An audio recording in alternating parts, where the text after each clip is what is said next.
Start कर रहे हैं नए चैप्टर के साथ, रिटायरमेंट ऑफ पार्टनर।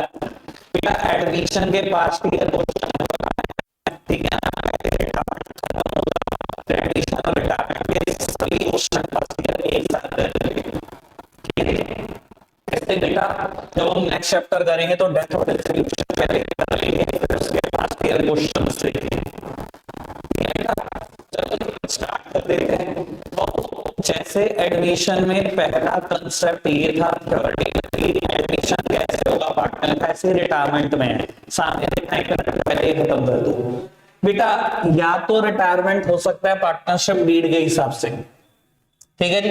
अगर पार्टनरशिप डीड में कुछ नहीं लिखा तो बेटा with the consent of all the partner, अगर सभी पार्टनर कंसेंट दे दे बेटा उस रिटायरमेंट को, तब हो सकता है बेटा। पार्टनरशिप डीड में अगर लिखा हो कि 3 पार्टनर हैं एबीसी और 31 मार्च 24 के दिन सी रिटायर हो जाएगा, ऐसे लिखा है, कुछ नहीं करना, क्योंकि पार्टनरशिप डीड सबसे सुप्रीम चीज है पार्टनरशिप में बेटा। अगर इसमें लिखा नहीं 31 मार्च 24 को रिटायर हो जाएगा, कोई कुछ नहीं करेगा बेटा, वो ऑटोमेटिकली रिटायर हो जाएगा।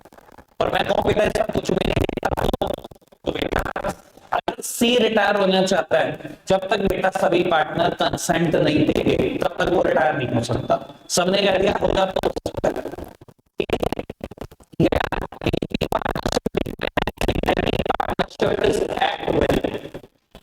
ऐसे लिखा है पार्टनरशिप डेट में, ऐसे लिखा है कि पार्टनरशिप जो है वो एट विल है बेटा, एट विल तक चलेगी बेटा।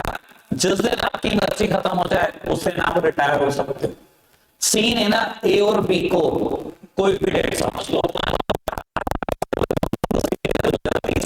मैं रिटायर होना चाहता हूं, जैसे आप नोटिस भेजोगे आप ऑटोमेटिकली रिटायर हो जाओगे, कोई टेंशन नहीं है। क्योंकि पार्टनर, और आपको बता देता हूं दुनिया में 99% पार्टनरशिप एट विल होती है। पार्टनरशिप एट विल का क्या मतलब है बेटा, मर्जी तक चलेगी पार्टनरशिप, जब किसी की मर्जी नहीं होगी वो नोटिस सर्व कर सकता है बेटा और रिटायर हो सकता है। क्लियर है बेटा, बात समझ में आती है बाबू। इसके बाद नेक्स्ट कंसेप्ट की चर्चा करते हैं। Next concept is new profit sharing ratio, और इसके बाद बेटा गेनिंग रेशो। वहां पर सैक्रिफाइसिंग था या गेनिंग है, समझ आ जाएगा धीरे धीरे, टेंशन नहीं लेनी कुछ भी बाबू। इसकी प्रॉफिट शेयरिंग रेशो हद से ज्यादा आसान है, हद से ज्यादा। जितनी एडमिशन की मुश्किल है उतनी इसकी आसान है बेटा। कितनी आसान है मैं बता देता हूं बाबू। यहाँ रिटायरमेंट में रेशो के 2 ही किस्से हो सकते हैं, यानी कि 2 ही केसेस हो सकते हैं, केस नंबर 1 और केस नंबर 2। केस नंबर 1 की बात करूं बेटा, ऐसा केस बहुत सिंपल है।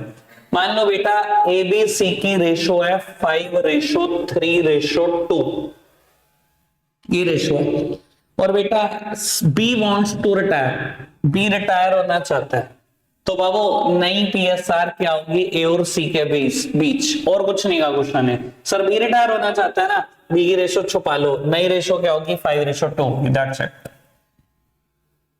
If C wants to retire, sir A और B की नई रेशो कितनी होगी 5:3। If A wants to retire, B और C की नई रेशो कितनी होगी 3:2। सबसे आसान, ठीक है नहीं, इतनी बात कोई दिक्कत तो नहीं बेटा। केस नंबर 2 हल्का सा इसके हिसाब से देखा जाए तो टिपिकल है, एडमिशन के हिसाब से देखा जाए तो ये भी बिल्कुल फोका है, बहुत खराब है, बहुत ही आसान है बेटा। मान लो यही रेशो है ए बी सी की 5:3:2, कहता है बी मैं रिटायर होना चाहता हूं, और ए और सी ने डिसाइड करा कि बी का शेयर ए और सी बांट लेंगे 2:1 में, ठीक है।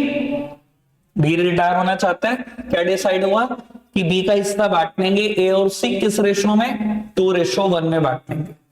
बाबू पुराना पहले ए को क्या मिलता था ये तो बताओ 5/10, और पहले सी को क्या मिलता था बेटा 2/10, क्या मिलता था ए को 5/10, सी को क्या मिलता था 2/10। क्या डिसाइड हुआ बेटा, डिसाइड ये हुआ कि बी का हिस्सा हम दोनों बांट लेते हैं।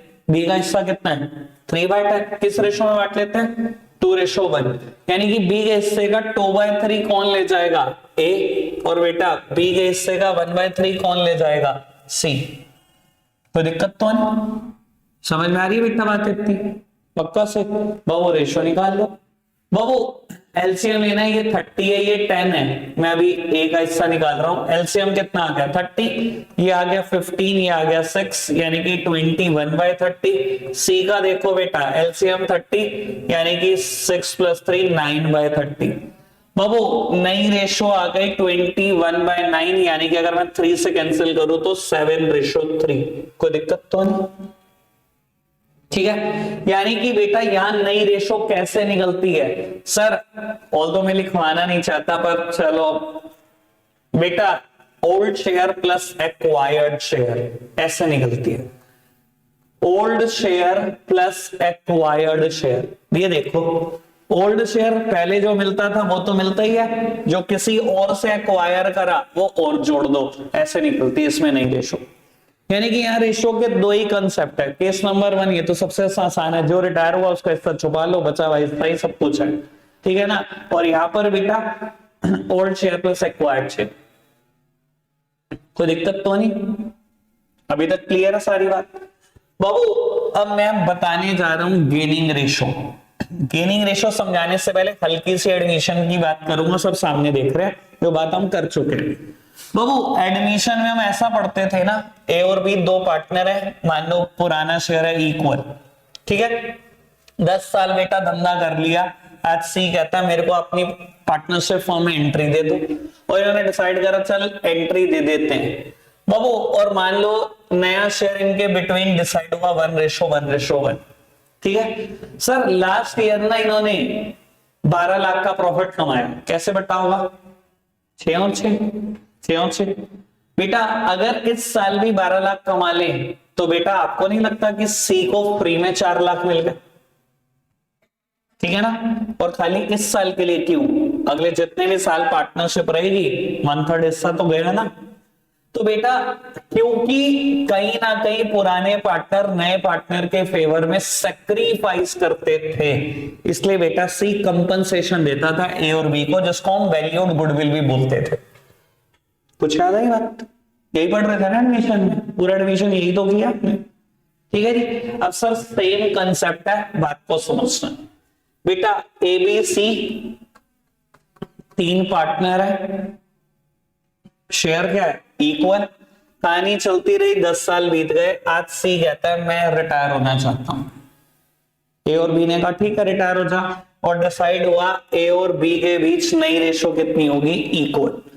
बाबू पिछले साल का प्रॉफिट था 12 लाख, कैसे मिला होगा 4 अब चला गया सी। इस साल भी अगर 12 लाख हो जाए तो ए और बी को कितना मिला 6 सिर्फ इस साल नहीं, अगले सारे सालों के लिए। अब तो इक्वल है तो 50% खाओगे, पहले 33% मिलता था, 50% खाओगे, यही तो करोगे, ठीक है ना बेटा। आपको नहीं लगता कि सी के जाने से किसी ना किसी ने गेन किया, इन दोनों ने गेन किया। और बेटा अगर ये गेन कर रहे हैं, पहले 33 मिलता था, 50 मिलता है, कमा रहे हो ना बेटा। अगर आप कमा रहे हो, आपको नहीं लगता कि आपको सी के फेवर में कुछ ना कुछ कंपनसेशन देनी चाहिए, क्योंकि सी आपके लिए सैक्रिफाइस करके गया, आप दोनों ने कमाया सी के जाने से। सेम बात समझ आ रही है सर। कंपनसेशन किस रेशो में देंगे, वो गेनिंग रेशो में देंगे। जिस रेशो में कमाओगे उसी रेशो में तो कंपनसेशन लाओगे अपने घर से, इसी वजह से गेनिंग रेशो निकल पा रहा। समझ आ रही है बात पक्का से। अगर समझदार हो मुझे ये बता दो कि ए और बी ने कितना गेन करा, इन परसेंटेज बोल दो फटाफट से। 17% रफली। पहले कितना मिलता था 33, आज कितना मिलने लगा दोनों को 50। कितना गेन करा परसेंटेज में तो बता सकते हो 17। सर आपको पता है आपने इंटेंशनली एक फॉर्मूला लगाया गेनिंग रेशो का, new ratio minus old ratio. नई रेशो 50%, पुरानी 33, यही तो करा सर। गेनिंग रेशो का यही फॉर्मूला होता है, ठीक है। यानी कि अगर मुझे प्रोपोर्शन में निकालना हो तो भाई नई रेशो कितनी है आपकी 1/2, और बाबू पहले क्या मिलता था 1/3। ए को भी यही मिलता था और बी को भी यही मिलता था, दोनों का ऐसे गेन निकल जाएगा। कैलकुलेट कर लोगे, दोनों का गेन वैसे 1/6 आएगा, कोई दिक्कत तो नहीं इतनी बात में। बाबू देखो, चाहे तो गेनिंग रेशियो के लिए ये फॉर्मूला लगा दो, अगर आप चाहो तो सैक्रिफाइसिंग रेशियो का ही फॉर्मूला लगा सकते हो, old ratio minus new ratio. अगर सैक्रिफाइसिंग रेशियो नेगेटिव आ जाए तो समझ जाना ये सैक्रिफाइस नहीं गेन है। चाहो तो ऐसे कर लो, चाहो तो ऐसे कर लो, मुझे तो कोई दिक्कत नहीं, जैसे आपको अच्छा लगे, कोई दिक्कत तो नहीं इस बात में। समझ में? पहले बताओ गेनिंग रेशियो का फॉर्मूला समझ में, ये समझ में गेनिंग रेशियो निकाल क्यों रहे हैं, क्यों निकाल रहे हैं, समझ में आया ना? क्योंकि बेटा आपको कंपनसेशन देनी है उस पार्टनर को जो छोड़कर गया। समझ में आया बाबू? अब मुद्दा उठता है कि गेनिंग रेशियो इस केस में क्या है। देखो बेटा, ये केस बहुत सिंपल है, मजेदार है। अगर बी ने कह दिया ना मैं रिटायर होऊंगा, नई रेशियो कितनी है 5:2, गेनिंग रेशियो भी क्या है 5:2। इससे मजेदार बात ही नहीं है कुछ, ठीक है बाबू? अगर नई रेशियो 5:2 है, गेनिंग रेशियो भी 5:2 आएगी, निकाल कर देख लेना फॉर्मूला लगाकर, चाहे new ratio minus old ratio, नहीं निकाल के देखो पक्का 5:2 आएगी, टेंशन ना लो। और बेटा ऐसे केस में बेटा गेनिंग रेशियो निकालनी पड़ेगी, use the formula new ratio minus old ratio, यहां फॉर्मूला लगाना ही पड़ेगा, हर हाल में लगाना पड़ेगा।